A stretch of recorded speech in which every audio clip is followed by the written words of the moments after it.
हज़रत अल्लामा शाह सूफी शेख हुसैन फारूकी कुद्दिसा सिरुल আজিজ গৌসুল আজম মেজবান্ডারি কুদ্দিসুল আজিজের কর্তৃক প্রদত্ত বেলায়েতে উজমার নিয়ামত প্রাপ্তির মাধ্যমে আকৃতি প্রকৃতিতে অবয়বতায় সাদৃশ্য হয়ে যাওয়া ইতিহাসের এক বিরল অধ্যায়। নাহমাদুহু ওয়া নুসাল্লি ওয়া নুসাল্লিম আলা রাসূলিল কারীম ওয়া আলা আলিহি ওয়া আসহাবিহি আজমাইন। আম্মা বা'দ। বেলায়েত মূলত নবীগণের আলা নবিয়িনা ওয়া আলাইহিস সালাতু ওয়াস সালামের প্রাপ্ত নিয়ামত। আল্লাহ পাক যুগে যুগে নবীদের নবুয়ত প্রকাশের প্রাক্কালে বেলায়েতের একটি সুমহান মর্যাদায় ধন্য করে থাকেন। পরবর্তীতে নবুয়তের ধারার পরিসমাপ্তি ঘটলে এই নিয়ামত আল্লাহর খাস বান্দাদের মাধ্যমে কিয়ামত পর্যন্ত অবিচল থাকার ব্যবস্থা স্বীয় কুদরতের মাধ্যমে অব্যাহত রাখবেন।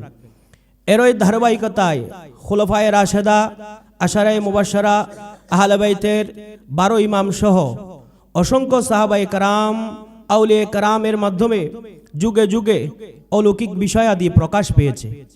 আজ আমরা দুজন এমন মহান ব্যক্তিদ্বয় থেকে প্রকাশিত বিষয়ে আলোকপাত করার চেষ্টা করব ইনশাআল্লাহ।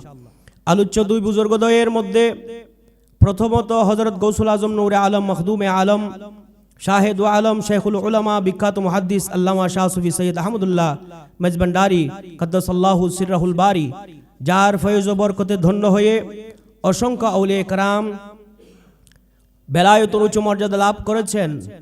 অপর বুজুর্গ যার আলোচনা আজকের প্রবন্ধে বিশেষভাবে গুরুত্বপূর্ণ, তিনি হলেন চট্টগ্রাম জেলার বোয়ালখালী নিবাসী চরণদ্বীপ দরবার শরীফের প্রাণ পুরুষ শেখুল হাদিস হযরত আল্লামা শাহ সুফি শেখ হুসৈন ফারুকি কুদ্দিসা সিররুল আজিজ। হযরত গৌসুল আজম মেজবান্ডারি কুদ্দিসুল আজিজ তাকে মুরিদ হওয়া ও পরস্পর পরিচিত হওয়ার পূর্বে গৌসিয়াতের নজর দিয়ে আলোকিত করেছেন। হযরত গৌসুল আজম মেজবান্ডারি কুদ্দিসুল আজিজ তাকে বেলায়েতের নজরে রাখার বিষয়টি স্বয়ং রসুল পাক সাইয়্যিদুল আফলাক সাহেবুল আলাক সাল্লাল্লাহু আলাইহি ওয়াসাল্লাম স্বপ্ন যুগে তাকে শুভ সংবাদ দিয়েছেন। ঘটনার বিবরণ এই যে, যখন তিনি আলীগড় জামিউল উলুম কামিল মাদ্রাসায় মুহাদ্দিস হিসেবে খেদমতে রত ছিলেন, এমনই সময় এক শুভ মুহূর্তে আল্লাহর পীর রসুল সাল্লাল্লাহু আলাইহি ওয়াসাল্লাম তাকে স্বপ্ন যুগে দিদার দিয়ে ধন্য করেছেন। সুবহানাল্লাহ। আর শুভ সংবাদ দিয়েছেন, ওসিউর রহমান, তুমি অনেক খেদমত করেছো, এখন আমি তোমার জন্য একটি নুরানি চেহারা প্রস্তুত করেছি, যিনি গৌসুল আজম মুজাদ্দিদ আমার আওলাদ, তিনি তোমার জন্য অপেক্ষা করছেন। আমি তোমাকে চাকরি হতে অব্যাহতি দিলাম, তুমি তার কাছে চলে যাও। কিন্তু লোকটিকে জিজ্ঞাসা করার পূর্বে তার ঘুম ভেঙে গেল। যেহেতু রসুল পাক সাল্লাল্লাহু আলাইহি ওয়াসাল্লামের পক্ষ থেকে স্বপ্নাদেশ, তিনি চিন্তিত হয়ে পড়লেন, ওই নূরানি চেহারার লোকটিকে। তবুও তিনি চাকরি ইস্তফা দিয়ে সরকারি প্রাপ্ত গ্রহণপূর্বক মাদ্রাসা থেকে বিদায় গ্রহণ করলেন। অতঃপর কুতুবে কলকাতা শেখুল হাদিস আল রসুল আউলাদ রসুল হযরত শাহ সুফি সৈয়দ মুফতি সফিউল্লাহ প্রকাশ দাদাজি হুজুর কেবলা রহমতুল্লাহ আলাইহির খেদমতে উপস্থিত হয়ে স্বপ্নের ব্যাখ্যা জানতে চাইলেন। এখানে লক্ষণীয় যে এখনো শেখ হুসৈন ফারুকি কুদ্দিসা সিরুল আজিজ গৌসুল আজম মেজবান্ডারি হযরত কেবলা কাবা রহমতুল্লাহ সম্পর্কে কিছুই অবগত নন। তার আবেদনের প্রেক্ষিতে হযরত মাওলানা সৈয়দ সফিউল্লাহ রহমতুল্লাহ আলাইহিও বেলায়েতে নজর দিয়ে রাসূলুল্লাহ সাল্লাল্লাহু আলাইহি ওয়াসাল্লামের স্বপ্নাদেশ সম্পর্কে ব্যাখ্যা দিয়ে বললেন, তোমাকে যে গৌসুল আজম সম্পর্কে আল্লাহর প্রিয় হাবিব সাল্লাল্লাহু আলাইহি ওয়াসাল্লাম শুভ সংবাদ দিয়েছেন, তিনি চট্টগ্রামের সৈয়দ আহমদুল্লাহ মেজবান্ডারি রহমতুল্লাহ ছাড়া অন্য কেউ নন। তিনি তোমার জন্য অপেক্ষা করছেন, তুমি তার কাছে চলে যাও। বোঝা গেল এখনো মুরিদ হননি, পরিচিত হননি, কিন্তু তাকে গৌসুল আজম মেজবান্ডারি বেলায়েতের নজরে রেখে তার আগমনের অপেক্ষায় ছিলেন। সেখান থেকে বাড়ি ফেরার পর স্বীয় আব্বাজানের নির্দেশে তিনি এলাকায় মানুষকে হেদায়েতের কাজে ব্যস্ত হয়ে পড়েন। হঠাৎ এক রাত্রে তিনি স্বপ্ন দেখলেন, গৌসুল আজম হযরত কিবলা কাবা রহমতুল্লাহ আলাইহি তাকে বলছেন, ওসিউর রহমান, তোমাকে কি জন্য পাঠানো হয়েছে? তুমি এখন কি করছো? তুমি আমার কাছে এসে পড়ো, আমি তোমার অপেক্ষা করছি। স্বপ্ন যুগে আদিষ্ট হয়ে শেখ ওসিউর রহমান ফারুকি রহমতুল্লাহ আলাইহি গৌসুল আজম মেজবান্ডারি হযরত কিবলা কাবার দস্তে ফুর ফায়েজে বায়াত গ্রহণ করলেন। পরবর্তীতে তিনি খেলাফত লাভে ধন্য হলেন, যার বিবরণ সামনে পেশ করা হবে। শর্তব্য যে মুরিদ হওয়ার পূর্বে আল্লাহর খাস বান্দাদের বেলায়েতের নজরে রাখা, এই মেজবান্ডারি মুনঈমি সিলসিলার বুজুর্গদের মধ্যে ইতিপূর্বে আরো দৃষ্টান্ত রয়েছে।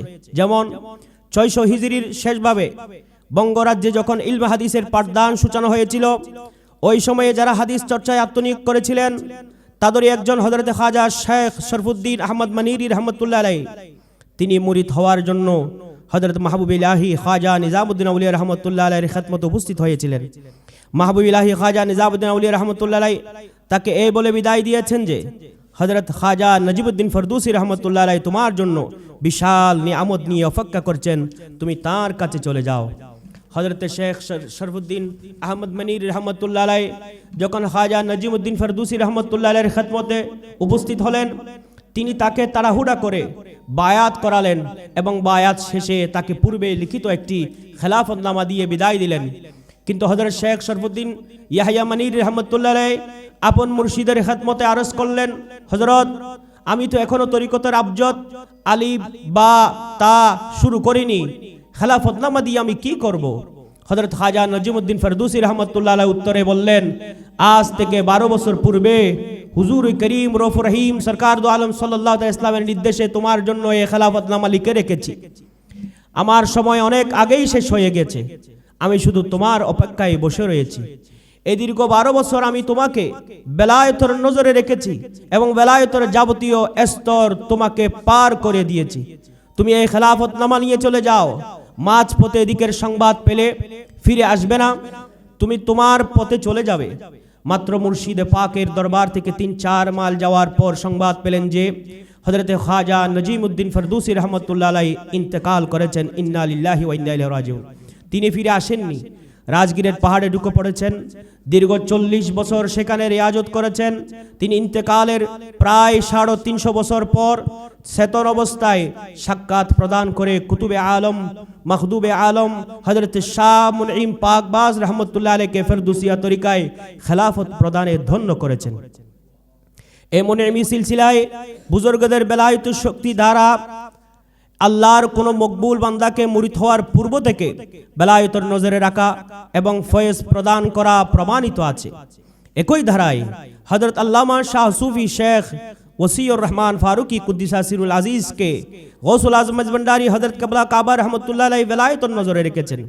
খেলাফত প্রদানকালে তাদের মধ্যে এক বিরল ঘটনা ইতিহাস সাক্ষ্য দিয়েছে, আর তা হলো ফৈজে ইত্তেহাদির মাধ্যমে মুর্শিদ ও খলিফা অভিন্ন হয়ে পড়েছেন। ঘটনার বর্ণনায় যে হযরত চরণদ্বীপী কিবলা কাবাকে গৌসুল আজম মজবন্ডারি কুদ্দিসুল আজিজ ফয়েজ দেওয়ার পূর্বে তার দৈহিক আকৃতি অবিকল গৌসুল আজম হযরত কিবলা কাবার সাদৃশ হয়ে পড়েছিল। এই জন্য তাকে শবিহে গৌসুল আজম হামশেকল সূরতে গৌসুল আজম বলা হয়ে থাকে। পীর ও মুর্শিদ থেকে ফয়েজ প্রাপ্তির সাথে সাথে একদিকে বেলায়েত শক্তি, অপরদিকে আকৃতিতে পরস্পর সাদৃশ্য হওয়া ইতিহাসের এক বিরল দৃষ্টান্ত। বিষয়টি আমাদের মতো সাধারণ লোকজন বুঝে নেয়ার সক্ষমতার অভাব হেতু আমরা নিজেরা নিজেদের অযোগ্যতাকে আড়াল করে বিষয়টি অস্বীকার করার প্রয়াস পাই। কথাটি এমন হলো যে লোকটি জানে না যে আমি জানি না, অর্থাৎ কোনো বোকা মনে করে না বা জানে না সে বোকা। নিজের অজ্ঞতা অনুধাবন না করে আল্লাহর নৈকট্যধন্য খাস বান্দাদের বিষয়ে অহেতুক মুখ খোলার দুঃসাহসিকতা দেখিয়ে থাকি। বিষয়টি আসলেই অলৌকিক বা আশ্চর্য, কিন্তু অস্বীকার করা এটা নিজের অজ্ঞতারই ফসল। আল্লাহর নৈকট্য ধন্য ব্যক্তিদের মধ্যে এক শ্রেণীর বুজুর্গদের পদবি হলো আবদাল। পুরো দুনিয়াতে আবদাল পর্যায়ের পদমর্যাদা সম্পন্ন 40 জন বুজুর্গ বিদ্যমান থাকেন। তারা নিজেদের দৈহিক অবস্থান পরিবর্তন করতে সক্ষম, এমনকি একই দেহের অধিকারী হয়ে একটি মাত্র রূহ সম্পন্ন অনেকগুলো দেহের আকৃতি নিয়ে অবস্থান পরিবর্তন করতে সক্ষম। ইমাম জালালউদ্দিন সুয়ুতি আলাইহির রহমান তা স্বীয় কিতাব আল হাওয়ী কিতাবের মধ্যে লিখেছেন, একজন আবদাল সূর্যোদয়ের স্থান থেকে মুহূর্তের মধ্যে সূর্যাস্তের সেই প্রান্ত পর্যন্ত বিচরণ করতে পারেন। সেটা একটি মাত্র দেহ দ্বারা হোক কিংবা একাধিক দেহ বিশিষ্ট হয়ে। আবদাল ও গৌসুল আজম, কুতুবে আলম এইসব পদবীর বিষয়ে মেরাআতুল আসরার কিতাবে শেখ আব্দুর রহমান চিশতি রহমতুল্লাহ আলাইহি লিখেছেন, আবদাল পর্যায়ের বুজুর্গ একই যুগে 40 জন, কুতুব 3 থেকে 11 জন, গৌসুল আজম মাত্র 1 জন। এখানে বিবেচ্য বিষয় হলো আবদালের পক্ষে যদি দেহের পরিবর্তন ঘটানোর সক্ষমতা থাকে তাহলে গৌসুল আজমের পক্ষে এটি খুব সহজতর বিষয়। সুতরাং গৌসুল আজম মেজবান্ডারি হযরত কিবলা কাবা কিংবা তার বেলায়েতের বিশেষ কৃপায় ধন্য হযরত শেখ হোসেন ফারুকী রহমতুল্লাহ আলাইহির ক্ষেত্রে এ ধরনের দৈহিক পরিবর্তন মোটেই অসম্ভব বা দুঃসাধ্য বিষয় হতে পারে না। এ বিষয়ে নির্ভরযোগ্য কিতাবের উদ্ধৃতি দিয়ে বিবরণ পেশ করা হচ্ছে। খাজা গরিব নওয়াজ বান্দা নওয়াজ আতায়ে রসুল মীর হিজাজ খাজা খাজাগান রাজা হিন্দুস্তান খাজা মুঈনুদ্দিন চিশতি রহমতুল্লাহ আলাইহির পীর মুর্শিদ খাজাগান খাজা উসমান হারুরি রহমতুল্লাহ আলাইহির এর জীবনেও একটি বর্ণনা পাওয়া যায় যে একজন বৃদ্ধ লোক তার খেদমতে আরজ করল, হযরত আমার একজন ছেলে দীর্ঘদিন যাবৎ নিখোঁজ রয়েছে। হুজুর, কোনো ক্রমে আমার ছেলেটির সন্ধান পাচ্ছি না, যদি দয়া করে আমার ছেলের কোনো ব্যবস্থা করে দেন আমি বড়ই কৃতজ্ঞ হব এবং আল্লাহর শুকরিয়া আদায় করব। হযরত খাজা উসমান হারুরি রহমতুল্লাহ আলাইহি দরবারের উপস্থিত লোকজনকে কয়েকবার সূরা ইখলাস পড়তে নির্দেশ দিলেন। মুহূর্তের মধ্যে তিনি ছেলেটি যে জায়গায় বন্দী রয়েছে সেই জায়গায় গিয়ে পৌঁছলেন। অথচ তিনি আপন দরবারে অবস্থান ছিলেন। উপস্থিত লোকজন কয়েকবার সূরা ইখলাস পড়ার পর হযরতে খাজা উসমান হারুনি রহমতুল্লাহ আলাইহি বৃদ্ধ লোকটিকে বললেন, তুমি যাও, তোমার ছেলে বাড়িতে পৌঁছে গিয়েছে। সুবহানাল্লাহ। লোকটি বাড়ি পৌঁছে দেখতেছে তার ছেলে বাস্তবেই বাড়িতে উপস্থিত। এই দীর্ঘ 16 বছর কোথায় ছিল জানতে চাইলে ছেলে জানালো, কিছু জালেম তাকে বন্দী করে অপহরণ করে একটি দ্বীপে লোহার শিকল দিয়ে বন্দী করে রাখে। কিছুক্ষণ পূর্বে এক বয়োবৃদ্ধ বুজুর্গ বেঁধে রাখা শিকলটির দিকে তীক্ষ্ণ দৃষ্টিতে নজর করার সাথে সাথে শিকল টুকরো টুকরো হয়ে ছিঁড়ে যায় আর আমাকে বাড়িতে পৌঁছিয়ে দেন। পরদিন লোকটি তার ছেলেটিকে নিয়ে খাজাগান খাজা উসমান হারুনি রহমতুল্লাহ আলাইহির দরবারে উপস্থিত হন। তখন ছেলেটি বাবাকে বলল, আব্বাজান, এই বুড়া বুজুর্গ আমাকে শিকলের বন্ধন ছিঁড়ে বাড়িতে পৌঁছিয়ে দিয়েছেন। আল্লাহু আকবার। এখানে লক্ষণীয় যে খাজা উসমান হারুনি রহমতুল্লাহ আলাইহি একদিকে আপন দরবারে উপস্থিত লোকজনের সামনে সশরীরে বিদ্যমান, অপরদিকে তিনি বেলায়েতি শক্তির বলে অবিকল আরেকটি দেহে পরিবর্তিত হয়ে আবেদনকারী বুড়ার ছেলে যেখানে বন্দী ছিল সেখানে পৌঁছা এবং তার ছেলেটির স্বীয় গন্তব্যে পৌঁছিয়ে দেয়া, একথাই সাক্ষ্য বহন করে যে আউলিয়া কেরামের মধ্যে দৈহিক পরিবর্তন আনতে এবং একই সময় একাধিক জায়গায় অবস্থান করার শক্তি রাখেন। এটা নিছক খোদা প্রদত্ত অলৌকিক শক্তির ফসল। মিরআতুল আসরার সৈয়দনা আব্দুল ওয়াহিদ বুলগারামি রহমতুল্লাহ আলাইহি সেই কিতাব সাবে সানাবিল লিখেছেন, যা হযরত সৈয়দনা শাহ কলিমুল্লাহ জাহানাবাদী, যিনি রাসূল পাক সাল্লাল্লাহু আলাইহি ওয়াসাল্লামের বড় মকবুল ও তার বুজুর্গি হুজুর সাল্লাল্লাহু আলাইহি ওয়াসাল্লাম কর্তৃক সত্যায়িত। তিনি বলেন, আল্লাহর ওলিদের মধ্যে কিছু এমন ব্যক্তি রয়েছেন যারা একই সময় একাধিক জায়গায় উপস্থিত থাকতে সক্ষম। তাদের দেহের কোনো পরিবর্তন ঘটে না, রূহ ও একাধিক হয় না। এ প্রসঙ্গে তিনি মখদুম শেখ আবুল ফাতাহ জৌনপুরি কুদ্দিসা সিরাজের একটি ঘটনা উল্লেখ করেছেন যে একবার রাসূল পাক সাল্লাল্লাহু আলাইহি ওয়াসাল্লামের উরুস শরীফ উপলক্ষে রবিউল আউয়াল মাসে ফজরের নামাজের পর উপস্থিত হওয়ার জন্য 10 জায়গা থেকে ভিন্ন ভিন্ন ব্যক্তি দাওয়াত নিয়ে এসেছেন। তিনি প্রত্যেকেরই দাওয়াত একই সময় ফজরের নামাজের পরপরই উপস্থিত হওয়ার দাওয়াত কবুল করেছেন। উপস্থিত লোকজন জিজ্ঞেস করল, হযরত, আপনি প্রত্যেকের দাওয়াত কবুল করলেন, একই সময় এতগুলো জায়গায় আপনি কিভাবে উপস্থিত হবেন? উত্তরে তিনি বললেন, আবুল ফাতাহ, এতগুলো জায়গায় উপস্থিত হলে তোমাদের আশ্চর্য হওয়ার কি আছে? তিনি জবাব ভিন্নভাবে দিয়েছেন, এখানে সংক্ষেপ করা হয়েছে। পরবর্তীতে নির্দিষ্ট তারিখে দাওয়াতকারীগণ এক একটি ঘোড়া নিয়ে একের পর এক তাকে নেয়ার জন্য আসলে তিনি প্রথম পক্ষে ঘোড়ায় আরোহণ করার জন্য হুজরা শরীফ থেকে বের হয়ে চলে গেলেন, অথচ হুজরা শরীফেও তিনি উপস্থিত রয়েছেন। পরবর্তীতে আরেক পক্ষ ঘোড়া নিয়ে উপস্থিত হলে তিনি হুজরা শরীফ থেকে বের হয়ে তাদের ঘোড়ায়ও আরোহণ করে যাত্রা শুরু করলেন। এভাবে 10 পক্ষের 10টি ঘোড়ায় আলাদা আলাদাভাবে রওনা হয়ে গেলেন, অথচ হুজরা শরীফেও তিনি অবস্থানরত আছেন। বশিরুল কারি শরহে সহিহ বুখারী কৃত আল্লামা শাহ সৈয়দ গোলাম জিলানী মিরটি রহমতুল্লাহ আলাইহি, কুতুবুল আরিফিন সৈয়দুল ইমাম আব্দুল ওয়াহাব শারানি কুদ্দিসাসির আজিজ সিও কিতাব আল জাওয়াহির ওয়াদ দুরার গ্রন্থে লিখেছেন, হযরত ইব্রাহিম দস্তুকি রহমতুল্লাহ আলাইহি একই দিনে একই সময়ে 50টি স্থানে জুমার খুতবা পড়লেন এবং জুমার নামাজ পড়ালেন। অনুরূপভাবে হযরত মুহাম্মদ খিজরি কুদ্দিসাসির আজিজ এই ধরনের একটি ঘটনা সংঘটিত হয়েছে যে তিনি সরস নামক স্থান ও আরও বিভিন্ন স্থানে একই সময়ে জুমার নামাজ আদায় করেছেন। মিশরে রওদাতুল মিকিয়াস নামক বাগানের অপর পাশে এক উপদ্বীপ হযরত আব্দুল কাদের আদ-দাশতুতি রাহমাতুল্লাহ আলাইহি এক ব্যক্তির কাছে রাত্রি যাপন করতে লাগলেন এবং একই রাত্রিতে অন্য শহরে অন্য লোকের কাছেও ছিলেন। উভয়ই হযরতকে দুধ পান করালেন। প্রত্যেকে আপন আপন খানকাহের ছাদে তার সাথে বিশ্রাম করেছিলেন। উভয়ে সকাল পর্যন্ত তার সাথে ছিলেন। ঘটনাটি এমন বিশাল জনগোষ্ঠী বা বুজুর্গানে দিন বর্ণনা করেছেন যারা ফুরাত নদীর তীরে সুলতান কাইতাবাইর সফর সঙ্গী ছিলেন এবং সুলতান কাইতাবাই মিশর থেকে সফরে বের হওয়ার পূর্বে এ মহান বুজুর্গ আব্দুল কাদের আদ-দাশতুতি রাহমাতুল্লাহ আলাইহি থেকে অনুমতি নেওয়ার সময় বর্ণনাকারীরা উপস্থিত ছিলেন। পক্ষান্তরে আলোচ্য সুলতান সফর শেষে যখন হালব শহরে পৌঁছেন, সেখানে হযরত আব্দুল কাদের দাশতুতি রাহমাতুল্লাহ আলাইহি অসুস্থ অবস্থায় শয্যাশায়ী দেখতে পান। সেখানে তিনি খাদেমদের থেকে জানতে পারেন হযরত আব্দুল কাদের দাশতুতি রাহমাতুল্লাহ আলাইহি দীর্ঘ 1 বছর যাবত এখানে অসুস্থ অবস্থায় শয্যাশায়ী কাল যাপন করেছেন। অপরদিকে বেলায়েত শক্তি দিয়ে একই ধরনের আকৃতি ধারণ করে একাধিক জায়গায় বিচরণ করেছেন। বশিরুল কারি শরহে সহিহ বুখারী।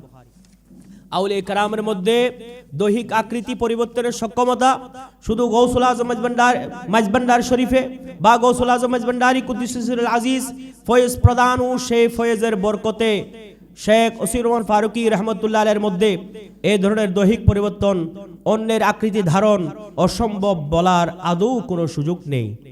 আমি পূর্বে একাধিক আল্লাহর নৈকট্যধন্য ব্যক্তির থেকে এই ধরনের সক্ষমতার বাস্তব চিত্র তুলে ধরেছি। সুফিয়ায়ে কেরামের পাশাপাশি ইসলামী আইনশাস্ত্র ফিকহবিদদের মধ্যেও এটি দলিল গ্রাহ্য। এ প্রসঙ্গে আমি নিম্নে কতিপয় উদ্ধৃতি পেশ করছি। খাতামুল মুহাদ্দিসিন শাইখুল ইসলাম শিহাবুদ্দিন আহমদ ইবনে হাজার হাইতামি মক্কি কুদ্দিসাহুল আজিজ সে গ্রন্থ ফতোয়ায়ে হাদিসিয়া কিতাবে উল্লেখ করেন, قال العلامة القرظي شارح الحاوي في تشكل جبرائيل رجلا في الممكن أن يخص الله بعد عباده في حياته بخاصة لنفسه الملكية القدسية وقوة لها يقدر بها على التصرف في بدنها الآخر غير بدنها المعهود مع استمرار تصرفها في الأول. وقيل سميت الأبدال أبدالا لأنهم قد يرحلون لمكان ويخلفون في مكانهم الأول شيخا آخر شبيحا بشبحهم الأصلي بدلا عنه. وقد أثبت الصوفية عالما متوسطا بين عالم الأجساد والأرواح سموه عالم المثال وقالوا هو ألطف من عالم الأجساد وأكثف من عالم الأرواح وبنوا على ذلك تجسد الأرواح وظهروها في صور مختلفة من عالم المثال. وقد يستانس لذلك بقوله تعالى فتمثل لها بشرا سويا فتكون الروح الواحدة كروح جبرائيل مثلا في وقت واحد مدبرة لشبحه الأصلي ولهذا الشبح المثالي. وينجلي بهذا ما قد اشتهر نقله عن بعض الأئمة أنه سأل بعض الأكابر عن جسم جبرائيل فقال إن كان جسمه الأول الذي يسد الأفق بأجنحته لما ترى للنبي صلى الله عليه وسلم فأين صورته الأصلية عند إتيانه إليه في سورة الدحية. وقد تكلف بعضهم الجواب عنه بأنه يجوز أن يقال كان يندجم بعضه في بعض إلى أن يصغر جحمه فيصير بقدر سورة الدحية ثم يعود وينبسط إلى أن يصير كهيئته الأولى. وما ذكره الصوفية حسنا. ويجوز أن يكون جسمه الأول بحاله لم يتغير وقد أقام الله تعالى له شبحا آخر وروحه متصرفة فيها في وقت واحد. অর্থাৎ আল্লামা কুনবী রহমতুল্লাহ আলাইহি হযরত জিবরাইল ইসলামের পুরুষালী আকৃতি ধারণ করা বিষয়ে বর্ণনা করেন।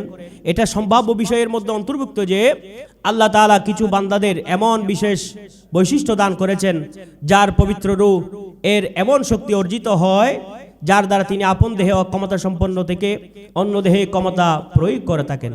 এছাড়া কোনো কোনো উলামায়ে কেরাম বলেন যে আবদালকে এজন্য আবদাল বলা হয় যে যখন তারা আপন স্থান থেকে অন্যত্রে গমন করেন তখন তাদের নিজ দেহের পরিবর্তে সেখানে অন্য এক দেহ রেখে যান যা আসল দেহের সাদৃশ। অবশ্যই সুফিয়ায়ে কেরাম আলমে আজসাম ও আলমে আরওয়াহের মাঝে আরেকটি জগৎ সাব্যস্ত করেছেন যাকে আলমে মেসাল নামকরণ করা হয়। বাহ্যিকভাবে যা প্রত্যক্ষ করা যায় মূলত যেটা প্রকৃত দেহ নয়। এবং তারা বলেছেন এই জগতে আলমে আজসাম অর্থাৎ দেহের জগৎ থেকে অধিক সূক্ষ্ম ও আলমে আরওয়া রূহের জগৎ থেকে অধিক ঘনত্ব সম্পন্ন, এবং তার উপর রূহ সমূহের আকৃতি ধারণ ও বিভিন্ন আকৃতিতে প্রকাশ পাওয়ার ভিত্তি দেওয়া হয়েছে। মহান আল্লাহ তাআলা বাণী ফাতামাসসালা লাহা বাশারান সাবিয়্যা এর দিকে দৃষ্টি আকর্ষণ করে। অতঃপর একটি রূহ যেভাবে হযরত জিবরাইল আলাইহিস সালামের রূহ একই সময়ে আপন দেহ এবং তার সদৃশ দেহ উভয়ের মধ্যে ক্ষমতা প্রয়োগ করে থাকে। আর সুফিয়ায়ে কেরামের বাণী থেকে ওই প্রশ্নের সমাধান হয়ে যায়, যা অধিক প্রসিদ্ধ আকারে কিছু আইম্মায়ে সুফিয়ায়ে কেরাম থেকে বর্ণিত আছে যে তারা কিছু বুজুর্গ সুফিদের থেকে হযরত জিবরাইল আলাইহিস সালামের দেহ সম্পর্কে প্রশ্ন করে থাকেন যে প্রকৃত দেহ যদি প্রথম দেহ হয় যার দ্বারা সম্পূর্ণ আকাশ ডেকে যেত, যখন হুজুর সাল্লাল্লাহু আলাইহি ওয়াসাল্লাম এর সামনে উপস্থিত হতো, তখন প্রশ্ন হলো এটা যে হযরত দাহিয়াতুল কলবি রাদিয়াল্লাহু তাআলা আনহুর আকৃতিতে উপস্থিত হওয়ার সময় সে প্রকৃত দেহ কোথায় গেল? এবং কিছু বুজুর্গ উলামায়ে কেরাম এই প্রশ্ন উত্তর বলেন, বারগাহে রিসালাত উপস্থিত হওয়ার সময় হযরত জিবরাইল আলাইহিস সালামের দেহ সংকুচিত হয়ে যেত এবং হযরত দাহিয়াতুল কলবি রাদিয়াল্লাহু তাআলার আকৃতি পরিমাণ হয়ে যেত। অতঃপর ফিরে যাওয়ার সময় পূর্বের আকৃতিতে বিশাল আকারে ফিরে আসতো। আর যে সমস্ত সুফিগণ এর ভিন্নভাবে উত্তর দেওয়ার চেষ্টা করেছেন তা এই উত্তরের চেয়ে অধিক সুন্দর। তা হলো প্রকৃত দেহ আপন অবস্থায় থাকা, এর মধ্যে পরিবর্তন সৃষ্টি হয়নি, এবং আল্লাহ তাআলা দ্বিতীয় আরেকটি দেহ সৃষ্টি করে দিলেন। হযরত জিবরাইল আলাইহিস সালামের রূহ উভয়ের মধ্যে একই সময় ক্ষমতা প্রয়োগ করতেন। তবে এ ধরনের আকৃতি পরিবর্তনের সক্ষমতা হযরত জিবরাইল আলাইহিস সালামের জন্য সীমাবদ্ধ নয়, বরং কিছু সংখ্যক উঁচু মর্যাদার আউলিয়া কেরামকেও সর্বশক্তিমান আল্লাহ পাক এই ক্ষমতা প্রদান করে থাকেন। তাদের মূল দেহ মোবারক আপন আকৃতিতে বহাল থাকা সত্ত্বেও বিভিন্ন আকৃতি ধারণ করতে পারেন, যা মূল দেহ মোবারকের সাথে সাদৃশ্যপূর্ণ হতেই পারে, যেমনটি আবদাল পর্যায়ের বুজুর্গের বিবরণ থেকে প্রতীয়মান হয়। বশিরুল কারি শরহে সহিহ বুখারী প্রথম খণ্ড 69 ও 80 পৃষ্ঠা। এই ধরনের আকৃতি পরিবর্তনের সক্ষমতা আউলিয়া কেরামের মধ্যে হযরত আলাউদ্দিন সামনানী রাহমাতুল্লাহ আলাইহি সেহেল মজলিস নামক কিতাবে উল্লেখ করেন। চেহেল মজলিসে উল্লেখ করেন হযরত ইমাম আলী রাযা রাদিয়াল্লাহু তাআলা যখন খলিফা মামুনুর রশিদের দাওয়াতে প্রাসাদের বাগান উপস্থিত হলেন, খলিফা মামুনুর রশিদ তাকে 20 মিশ্রিত আঙ্গুর খেতে দিলেন। হযরত সাইয়্যিদুল ইমাম আলী রাযা রাদিয়াল্লাহু তাআলা জানতেন যে এই আঙ্গুর 20 মিশ্রিত, এটা খেলে সাথে সাথে শাহাদাত বরণ করবেন। তাই তিনি তার পুত্র হযরত ইমাম মুহাম্মদ তাকি রাদিয়াল্লাহু তাআলা আনহুকে, যিনি 7 বছর বয়সের ছিলেন এবং বাগদাদে অবস্থানরত ছিলেন, মুহূর্তের মধ্যে বেলায়েত শক্তি দিয়ে বাগদাদ থেকে তুষ নামক স্থানে নিয়ে গেলেন এবং ওসিয়ত করলেন যে অমুক জায়গায় মাটি খনন করে দেখবে একটি পাথর যার উপর কিছু লেখা লিখিত আছে, আমাকে সেই পাথরের নিচে দাফন করে দিবে। এরপর বললেন, অমুক বাগানে অমুক গাছের নিচে আমি তোমার জন্য আমানত রেখেছি, সে আমানত হচ্ছে কিতাবে জফর ও জামে।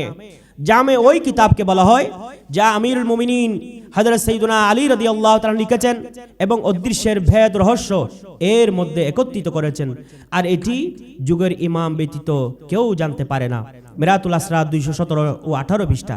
কিন্তু আল্লামা আব্দুর রহমান চিশতি রাহমাতুল্লাহ আলাইহি এই ঘটনা দ্বারা এই বিষয় প্রতিবান হলো যে হযরতে আলী রাদিয়াল্লাহু তাআলা আনহু তিনি খলিফা মামুনুর রশিদের বাগানও আছেন, বাগদাদও গেলেন, সেখান থেকে তুষ নামক স্থানেও আপন শাহজাদা হযরত ইমাম মুহাম্মদ তাকি রাদিয়াল্লাহু তাআলা আনহুকে নিয়ে গেলেন। এখান থেকে আরো একটি বিষয় স্পষ্ট হলো যে আওয়ালে রাসূল আওলাদ রাসূল তথা আহলে বাইতের ইমামগণের ক্ষেত্রে খেলাফত প্রদানের জন্য বয়স কোনো মুখ্য বিষয় নয়। এই কারণে ইমাম আলী রাযা রাদিয়াল্লাহু তাআলা আনহু শিয়ক 7 বছর বয়সের শাহজাদাকে ইমামতের খেলাফত প্রদান করা সমীচীন হয়েছে। অনুরূপভাবে কুতুবে আলম হযরতে মুনি পাক বাজ রাহমাতুল্লাহ আলাইহি এর খলিফা সৈয়দ মুহাম্মদ দায়েম রাহমাতুল্লাহ আলাইহি শিয় বড় শাহজাদা হযরত সৈয়দ আহমদুল্লাহ রাহমাতুল্লাহ আলাইহিকে 12 বছর বয়সে এবং ছোট শাহজাদা হযরত সুফি সৈয়দ লকিয়তুল্লাহ রাহমাতুল্লাহ আলাইহিকে 9 বছর বয়সে খেলাফত প্রদান করে উভয়কে বেলায়েতের সম্রাট বানিয়ে দিয়েছেন। সুবহানাল্লাহ। একই ধারাবাহিকতা সিলসিলার পূর্ব শরীরের সুরিদের পদাঙ্ক অনুসরণ করে গৌসুল আজম মাঝভান্ডারী হযরত কিবলা কাবা আল্লামা শাহ সুফি সৈয়দ আহমদুল্লাহ মাঝভান্ডারী রহমাতুল্লাহ আলাইহি স্বীয় পৌত্র ওসি গৌসুল আজম সুলতানে সালতানাত শাহ সুফি সৈয়দ দেলাওয়ার হুসাইন মাঝভান্ডারী প্রকাশ দেলা ময়নাকে 9 বছর বয়সে খেলাফত দিয়ে যাবতীয় রাজ রহস্যের অধিকারী বানিয়ে গদিনসীন নিযুক্ত করেন। যদিও আজকালের কেউ কেউ আপন অযোগ্যতার কারণে বিষয়টি ভিন্ন চোখে দেখতে চায়, আবুল উলাইয়া মুনঈমিয়া সিলসিলার মধ্যে বয়স বা বিদ্যা মুখ্য নয়। এখানে তাওয়াজ্জুবিল আইন অনেক অনেক গুণ বেশি, অর্থাৎ এই সিলসিলার বুজুর্গগণ চোখে দেখলেই হয়ে যায়, মুখে বললেই যথেষ্ট হয়। সুবহানাল্লাহ, তোমাকে এই বানিয়ে দিলাম, অমুককে এই দিয়ে দিলাম, এতটুকু বললে বেলায়েতের অনেক মকাম পার করিয়ে দিতে পারেন। আল্লাহু আকবার। সুতরাং শেখ ওসিরুল ফারুকী কুদ্দুসাসিরুল আজিজের মধ্যে আকৃতিগত পরিবর্তনকে বিরূপ মন্তব্য করার সুযোগ নেই। আকৃতি পরিবর্তন বা একই রূহের অধিকারী একাধিক দেহ আকারে বিরাজ করার প্রমাণ এই সিলসিলার বুজুর্গদের মধ্যে আরো অনেক ঘটনা রয়েছে, যেমন কুতুবুল আকতাব শাইন শাহ আদালত বাবা শাহ আমানত কিবলা কাবা রহমাতুল্লাহ আলাইহি ও হযরত মুনি কুতুবে আলম মুনি পাক বাজ রহমাতুল্লাহ আলাইহি উভয়ের খলিফা হযরত সৈয়দ মুহাম্মদ দায়েম রহমাতুল্লাহ আলাইহি থেকে এই ধরনের কারামত ইতিহাসে লিপিবদ্ধ রয়েছে। ঘটনার বিবরণে মুজদায়ে ফজলে হক দর কারামাতে আউলিয়ায়ে বরহক কিতাবে হযরত শাহ সুফি সৈয়দ লকিয়তুল্লাহ সানি আজিমপুর দায়রা শরীফ এই কিতাবে লিখেছেন, হযরত সৈয়দ দায়েম রহমাতুল্লাহ আলাইহি হযরত শাহ আমানত রহমাতুল্লাহ থেকে খেলাফত লাভ করার পরও তার সঙ্গে অবস্থান করতেন। তার ফয়েজ লাভে অধিক উন্নতি প্রাপ্তির আশায় তারই সাথে মুরাকাবায় মুশাহাদায় আল্লাহর ধ্যানে মগ্ন থাকায় অংশগ্রহণ করতেন। অন্যান্য মুরিদদের মতো তিনি স্বাভাবিকভাবে পীর মুর্শিদের অনুসরণ করতেন। একদিন ফজরের নামাজের পর মুরাকাবায় মগ্ন অবস্থায় হঠাৎ শাইন শাহ আদালত বাবা শাহ আমানত রহমাতুল্লাহ বললেন, আফসুস सुबह सवेरे बूढ़ी ने बच्चा को माँ से जुदा कर लिया। তখন সুফি দায়েম রহমতুল্লাহ আলাইহি আপন মুর্শিদ থেকে প্রাপ্ত বেলায়েতের শক্তি বলে রুহানি নজর দিয়ে দেখতে পেলেন সন্দ্বীপের এক বুড়ি ভোরবেলা একটি কচিলাও অর্থাৎ কদু কেটে ফেলেছে। এতে হযরত শাহ আমানত রহমতুল্লাহ আলাইহি আফসোস করে বললেন, কচিলাওটি তার মায়ের মধ্যে অর্থাৎ লতার মধ্যে আরো বড় হলে কাটা সমীচীন হতো। লৌকিকভাবে সেখানে পৌঁছে বুড়ি থেকে লাউটি চেয়ে নিলেন আর সে কচি লাউটি লতার সাথে যুক্ত করে দিলেন। একদিকে তিনি শাহ আমানত রহমতুল্লাহের পেছনে মুরাকাবা বৈঠকে অবস্থানরত, অপরদিকে সশরীরে সন্দ্বীপে গিয়ে লাউটি লতার সাথে যুক্ত করে দেয়া দুইটি দেহ একই রু দ্বারা চলতে সক্ষমতার দৃষ্টান্ত দেখালেন। অতঃপর হযরত শাহ আমানত রহমতুল্লাহের কাছে আবেদন করলেন, হযরত ফকির ने बच्चा को माँ से मिला दिया। এতে শাহ আমানত রহমতুল্লাহ একটি লুকায়িত রাজ রহস্য প্রকাশ করলেন আর বললেন, तुम तो अब तक तरीकत का अदब नहीं सीखा के अपने मुर्शिद के सामने बुजुर्गी दिखा रहे हो, तुमको और भी रियाजत करना पड़ेगा। অর্থাৎ শাহ আমানত রহমতুল্লাহ তাকে অসন্তুষ্টি প্রকাশ করলেন আর বললেন, তুমি এখনো তরিকতের আদব শিখোনি যে স্বীয় মুর্শিদের সামনে বুজুর্গি দেখাচ্ছ, তোমাকে আরো রিয়াজত করতে হবে।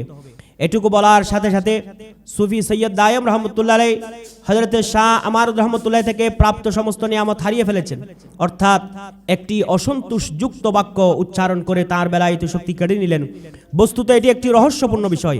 আমাদের তরিকত সম্পৃক্ত বিষয়ে অপরিপক্ক কিছু লোক এটাকে নেতিবাচক মূল্যায়ন করে থাকেন। প্রকৃতপক্ষে এটি একটি রহস্যময় বিষয়, আর তা হলো সুফি সৈয়দ দায়েম রহমতুল্লাহ আলাইহির কিসমতে কুতুবে আলম সিদ্দিকে জামান হযরত শাহ মুনি পাক বাজ রহমতুল্লাহ থেকে আরো অধিক নিয়ামত হাসিল করার উদ্দেশ্যের লেখার বন্টিত আছে, যা শাইন শাহ আদালত বাবা শাহ আমানত রহমতুল্লাহ আলাইহির বেলায়েতের নজরে দেখেছিলেন। ওই নিয়ামত হাসিল করার জন্য সলব করার একটি বাহানা বানিয়ে সেখানে পাঠিয়ে দিয়েছেন। আর হযরত শাহ সুফি সৈয়দ দায়েম রহমতুল্লাহ আলাইহি যখন মুনিম পাক বাজ রহমতুল্লাহ আলাইহির খিদমতে পৌঁছলেন, কুতুবুল আলম তাকে বললেন, रसूल नुमा पीर के तलाश में निकले, आप खुदा नुमा के पास आ पूछे, तुमको थोड़ा इंतजार करना पड़ेगा, तुमको 4 गुना नियामत मिल जाएगी। अल्लाह अकबर सुभान अल्लाह। অর্থাৎ যখন হযরত সুফি সৈয়দ দায়েম মুনিম পাক বাজ রহমতুল্লাহ আলাইহির খিদমতে গিয়ে পৌঁছলেন, কিছু বলার পূর্বে হযরত মুনি পাকবাজ রহমতুল্লাহ আলাইহি সুফি দায়েম রহমতুল্লাহকে বললেন, তুমি এমন পীরের সন্ধানে বের হয়েছো যিনি রসুল দেখাতে সক্ষম, কিন্তু তুমি এমন পীরের কাছে পৌঁছেছ যিনি তোমাকে খোদা দেখাতে পারেন। আল্লাহু আকবার। তোমাকে কিছুদিন অপেক্ষা করতে হবে, তুমি হারানো নিয়ামতের 4 গুণ প্রাপ্ত হবে। হযরত সুফি সৈয়দ দায়েম রহমতুল্লাহ আলাইহি তার হারানো নিয়ামত ফিরে পাবার প্রত্যাশায় কঠোর রিয়াজতে হযরত মুনিম পাকবাজ রহমতুল্লাহর খেদমতে দীর্ঘ 12টি বছর অতিবাহিত করলেন। হঠাৎ একদিন গভীর রাত্রে হযরত শাহ মুনিম পাকবাজ রহমতুল্লাহ আলাইহি তাকে বুকে জড়িয়ে ফয়েজে ইত্তেহাদির পদ্ধতিতে খেলাফত ও নিয়ামত প্রদান করে কিছু নসিহত করে বিদায় দিয়ে বললেন, সুবে সাদিকের পূর্বে পাটনার এলাকা পেরিয়ে যাবে, অন্যথায় অফরাফর ভাইরা তোমার থেকে পাক নিতে চাইবে। তার কাছে যে সকল ওসিয়ত করেছেন তার মধ্যে 1 নম্বর হলো, এখান থেকে সুজা আপন পীর মুর্শিদ হযরতে সুফি আমানতুল্লাহ চাটগামী রহমতুল্লাহর কাছে চলে যাবে, তার নির্দেশ মোতাবেক কাজ করবে। তিনি যেখানে বলবেন সেখানেই তোমার কাজ। তোমার দায়িত্ব পালনের জায়গা হলো ঢাকার আজমপুরা, যা বর্তমানে আজিমপুর হিসেবে প্রসিদ্ধ। 2 নম্বর, তুমি তোমার অবস্থানে দায়রাবন্দি থাকবে, কুণ্ডল দেবে, যার প্রয়োজন তোমার কাছে আসবে। 3 নম্বর, বিয়ে শাদী করবে, আওলাদ প্রয়োজন আছে, আওলাদের মাধ্যমে তোমার সিলসিলার প্রসারিত হবে। 4 নম্বর, লঙ্গরখানা চালু রাখবে, কখনো অভাব হবে না। হযরত কুতুবে আলম রহমতুল্লাহ আলাইহির নির্দেশ মোতাবেক তিনি দ্রুত পাটনা ত্যাগ করলেন এবং অল্প সময়ের মধ্যে হযরত শাহিন শাহ আদালত বাবা শাহ আমার রহমতুল্লাহের খেদমতে উপস্থিত হলেন। হযরত শাহ আমার রহমতুল্লাহ আলাইহি তখন তার 2 ছেলে ও জামাতা সহ একটি পাত্র থেকে কিছু ফলমূল খাচ্ছিলেন। সৈয়দ সুফি দায়েম রহমতুল্লাহ আলাইহি আসা মাত্র সেখান থেকে ফল খাওয়ার নির্দেশ দিলেন। সুফি সৈয়দ দায়েম রহমতুল্লাহ আলাইহি তৎক্ষণাৎ খেতে আরম্ভ করলেন। সৈয়দ দায়েম রহমতুল্লাহ যখন খেতে শুরু করলেন, তার জামাতা ও পুত্রদ্বয় হাত তুলে ফেললেন। হযরতে সুফি সৈয়দ দায়েম রহমতুল্লাহ খাই খেতে লাগলেন। হযরতে শাহ আমানত রহমতুল্লাহ তাকে বললেন, দায়েম, আমার ছেলেদের জন্য কিছু রাখো। সৈয়দ দায়েম রহমতুল্লাহ বললেন, আমি সব একা খেয়ে ফেলবো। আর বললেন, হযরত, आपका नाम दुनिया में इस फकीर की बदौलत बाकी रहेगा, आपके बच्चों से नहीं। অর্থাৎ হুজুর, দুনিয়াতে আপনার নাম, আপনার পরিচিতি, আপনার প্রসিদ্ধি, আপনার নামে ফকির অর্থাৎ দায়েম রহমতুল্লাহর মাধ্যমে অবিচল থাকবে, আপনার ছেলেদের মাধ্যমে নয়। তখন শাহিন শাহ আদালত বা শাহ আমার রহমতুল্লাহ তাকে ফয়েজে ইত্তেহাদি পদ্ধতিতে জড়িয়ে ধরে সমস্ত নিয়ামত ফিরিয়ে দিয়ে পরিপূর্ণতা দান করলেন। আর বললেন, তোমার কাজ ঢাকার আজমপুরা এলাকায়, এখানে কিছুদিন অবস্থান করে তুমি সেখানে চলে যাবে, সেখান থেকেই কাজ শুরু করবে। কিছুদিন অবস্থান করার পর হঠাৎ একদিন তিনি শাহ আমানত রহমতুল্লাহর কাছে আরজ করলেন, ঢাকা তো অনেক দূরে, আমি সেখানে যাব কিভাবে? হযরত শাহ আমানত রহমতুল্লাহ বললেন, তুমি লালদিঘিতে ডুব দাও, যেখানে উঠবে সেখানেই তোমার কাজ। অতঃপর তিনি লালদিঘিতে ডুব দিলেন এবং ঢাকা আজমপুরে বর্তমান আজিমপুরে একটি পুকুরে ভেসে উঠলেন। এ ঘটনায় লক্ষণীয় যে কোথায় পাটনা, কোথায় চট্টগ্রাম, স্যাটেলাইট মোবাইল কিছু ছিল না, কিন্তু এই সিলসিলার বুজুর্গদের বেলায়েতের রাডার কত যে শক্তিশালী তা কল্পনাতীত। পাটনা হযরত মুনিম পাকবাজ রহমতুল্লাহ আলাইহি বলেছেন, তোমার কাজ ঢাকা আজিমপুরে।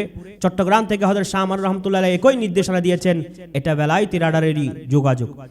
দীর্ঘ ঘটনা আলোচনা করার লক্ষ্য হলো গৌসুল আজম ভান্ডারীর এই সিলসিলায় খাস নিয়ামত প্রদানের ক্ষেত্রে ফয়েজে ইত্তেহাদি পদ্ধতির অনুসরণ করার নিয়ম রয়েছে, যেমনটি সুফি সৈয়দ দায়েম রহমতুল্লাহ আলাইহিকে তার মুর্শিদদ্বয় যথাক্রমে হযরতে শাহ মুনিম পাকবাজ রহমতুল্লাহ আলাইহি ও হযরতে শাহ আমানত আলাইহিমার রাহমাত ওয়ার রিদওয়ান বুকে জড়িয়ে ধরে ফয়েজে ইত্তেহাদি পদ্ধতিতে খাস নিয়ামত প্রদান করে কুতুবিয়তের উঁচু মর্যাদায় আসীন করেছিলেন। একই পদ্ধতিতে গৌসুল আজম ভান্ডারী হযরতে শাহ সুফি সৈয়দ আহমদুল্লাহ ভান্ডারী কদ্দাসাল্লাহু সিররাহুল আজিজ, শেখ চরণদ্বীপ হযরতে শেখ ওসির রহমান ফারুকী রহমতুল্লাহ আলাইহিকে ফয়েজে ইত্তেহাদি পদ্ধতিতে খেলাফত প্রদানে ধন্য করে আকৃতি পরিবর্তন ও একই রূহ দ্বারা একাধিক দেহ পরিচালনার সে বিরল বেলায়েত শক্তি দান করেছেন, যার বিস্তারিত কিছু বোঝার যোগ্যতা আমাদের মতো অন্ধ লোকের মধ্যে অনুপস্থিত। তাই সকল প্রশ্নের উত্তর দেয়া, সব দিক বুঝে দেয়া আমাদের পক্ষে সম্ভব নয় বলে অসহায়ত্ব প্রকাশ করছি। যেমন এক বুজুর্গের কাছে কশফ সম্পর্কে জিজ্ঞাসা করা হলে আল্লাহর ওলি উত্তর দিয়েছিলেন, কশফ কথায় বোঝাবার বিষয় নয়। প্রশ্নকারী বড় মাফের আলেম ছিলেন।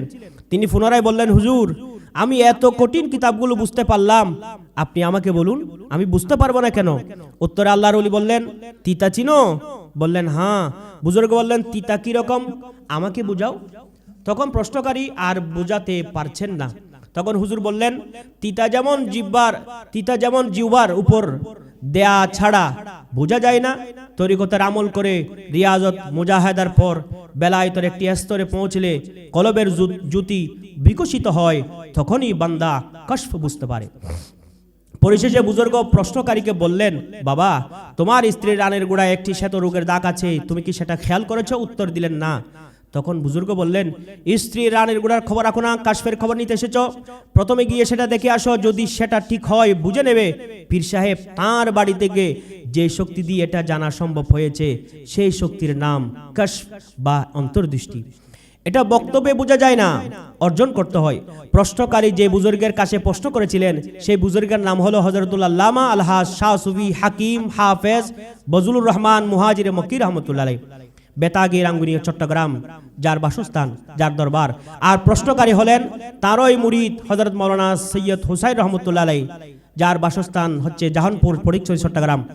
কুতুবুল আকতাব হযরত মাওলানা শাহ সুফি শেখ ওসির ফারুকী কুদ্দিসুল্লাহ জীবনী ও কারামত গ্রন্থের 162 পৃষ্ঠাতে উল্লেখ রয়েছে, হযরত গৌসুল আজম মাওলানা শাহ সুফি সৈয়দ আহমদুল্লাহ মেজবান্ডারি কুদ্দিসুল আজিজ কিবলা কাবা সর্বাঙ্গীন আকৃতি ও প্রকৃতিতে হযরত নবী করিম সাল্লাল্লাহু আলাইহি ওয়াসাল্লামের অভাব ছিলেন।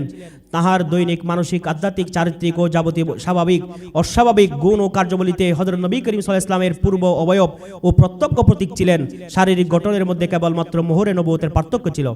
নামের মধ্যে মুহাম্মদ নামিয়ে ছিল না, কিন্তু মুহাম্মদ ও আহমদ নামের সমস্ত প্রকৃতি ও গুণাবলীর অধিকারী ছিলেন। সেইরূপ হযরত মাওলানা শাহ সুফি শেখ ওসির ফারুকী চরণদিবি কিবলা কাবা কুদ্দিসুল আজিজ সর্বাঙ্গীন আকৃতি ও প্রকৃতিতে তদীয় পীর হযরত গৌসুল আজম মেজবান্ডারি কুদ্দিসুল আজিজ ও হযরত নবী করিম সাল্লাল্লাহু আলাইহি ওয়াসাল্লামের অবয়ব ছিলেন। তিনি হযরত হুজুর গৌসুল আজম মেজবান্ডারি কিবলা কাবার ইত্তেহাদি ফয়জের বদৌলতে হুবহু হযরত কিবলা কাবার রূপ রং গুণাবলী সহ পরিপূর্ণ অবয়বতা প্রাপ্ত হইয়া তাহার জীবিত অবস্থায় স্থলভিষিক্ত গদিনশীল লাভ করেন। হযরত কিবলার একান্ত নৈকট্য ও সাহচর্য প্রাপ্ত ব্যক্তিগণ হযরত গৌসুল আজম মেজবান্ডারি ও অনুরূপভাবে হযরত মুনিব পাক বাজ রহমতুল্লাহ আলাইহির খলিফা সৈয়দ মুহাম্মদ দাইয়া রহমতুল্লাহ আলাইহি শিয়ে বড় শাহজাদা হযরত সৈয়দ আহমদুল্লাহ রহমতুল্লাহ আলাইহিকে 12 বছর বয়সে এবং ছোট শাহজাদা হযরতে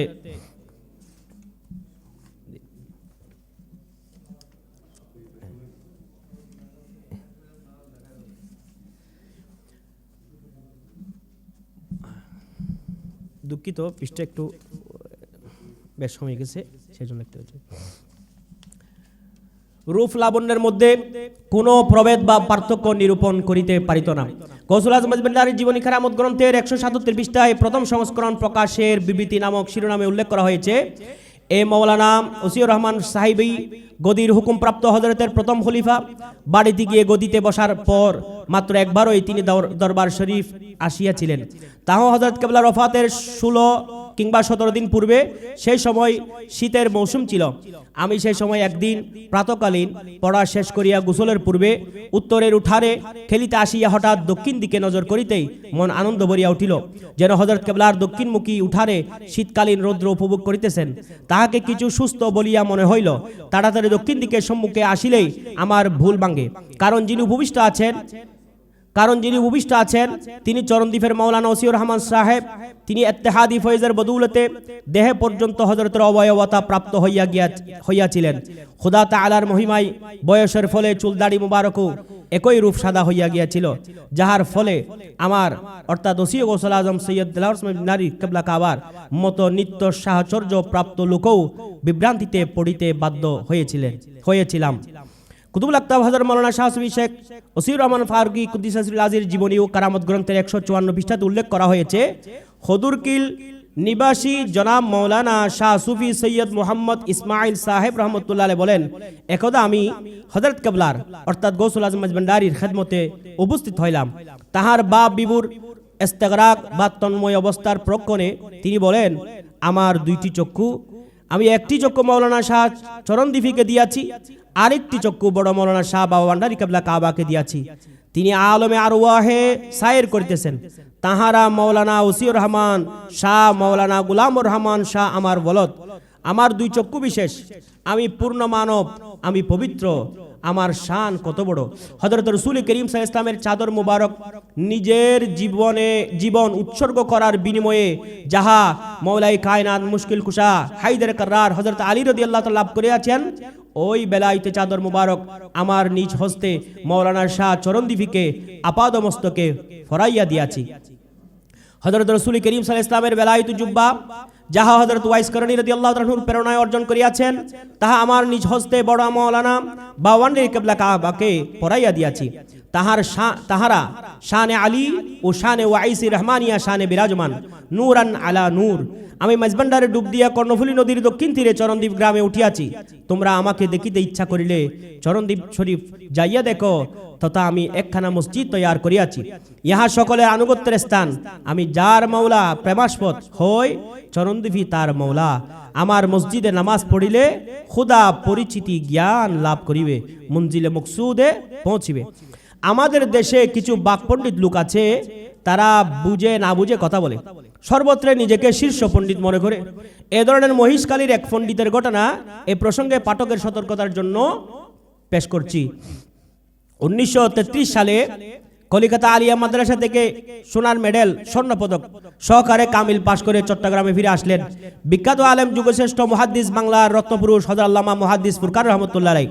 তার গ্রামের বাড়ি মহিষকালী কক্সবাজার। তখন কক্সবাজার চট্টগ্রাম জেলার অংশ। নিজ এলাকা থেকে আত্মীয় স্বজন অনেকে তাকে এগিয়ে নেওয়ার জন্য চট্টগ্রাম রেল স্টেশনে সংবর্ধনা জানাতে এসেছিলেন। তার একজন চাচা সম্পর্কীয় আত্মীয় ভাতিজাকে দেখে খুশিতে তার পাণ্ডিত্য দেখাতে শুরু করলেন আর প্রশ্ন করলেন, ভাতিজা তুমি তো অনেক বড় আলেম হয়েছ, হযরত ঈসা আলাইহিস সালাম নাকি আসমানে অবস্থান করেন, কথাটা কি সঠিক? বললেন হ্যাঁ। চাচা পুনরায় প্রশ্ন করলেন, ভাতিজা তিনি সেখানে পায়খানা করলে কোথায় পড়ে? নাউজুবিল্লাহি মিন জালিক। আল্লামা ফুরকান রহমাতুল্লাহ আলাইহি বললেন, চাচা দেশে যখন এসেছি কথা তো বলতে পারবো, প্রথমে একটু বাড়িঘরের খবর বলুন। আমার শাসি কেমন আছেন, অমুক অমুক কেমন আছেন, সেগুলোর খবর দিন। প্রথমে আমি যাওয়ার সময় বাড়ির সামনে পুকুর পাড়ে একটি কড়ই গাছ দেখেছিলাম, সেটি এখন কত বড় হয়েছে, কত ফুট তক্তা হবে? উত্তরে চাচা বললেন, সেটা তো খেয়াল করিনি। তখন আল্লামা ফুরকান রহমতুল্লাহ বললেন, ব্যাকল চাচা, বাড়ির সামনে পুকুর পাড়ের খবর নাই, আসমানের খবর নিতে এসেছো? উপস্থিত সকলে হাসতে হাসতে চাচাকে উপহাসের খোরাক বানালেন। বর্তমানে কিছু ব্যাকল পণ্ডিত অল্প পড়ুয়া ব্যক্তি কোনো ছোটখাটো পীরের তুষামুত করার জন্য, কিছু পকেটের ধান্দার জন্য অথবা জ্ঞানের সীমাবদ্ধতা হেতু মাইজভান্ডারের বেলায় তো শক্তি দিয়ে তরিকতের উঁচু মানের বুজুর্গ ব্যক্তিদের বিষয়ে যত্র তত্র নিজের পাণ্ডিত্য দেখায়। সে এ কথাও জানে না যে বিষয়টি সে জানে না, অর্থাৎ নিজের মূর্খতা সম্পর্কে অবগত না হয়ে লাগামহীন কথা বলতে দেখা যায়। ফয়েজে ইত্তেহাদের বিষয় দৈহিক পরিবর্তনের বিষয়, একটি রু দ্বারা অনেকগুলো দেহ পরিচালনার বিষয়। যারা বুঝে না জানে না তারা নিজেদেরকে সামলানো, নিজের লাগাম নিজে ধরে রাখার পরামর্শ দিয়ে শেষ করছি। আল্লাহ তাআলা আমাদেরকে আল্লাহর প্রিয় বান্দাদের সাথে বেয়াদবি করে ধ্বংসের মুখে নিজেকে ঠেলে না দেওয়ার তৌফিক দান করুন। আমিন। বিহরমতি সাইয়্যিদুল মুরসালিন সাল্লাল্লাহু আলাইহি ওয়া আলিহি ওয়া আসহাবিহি আজমাইন।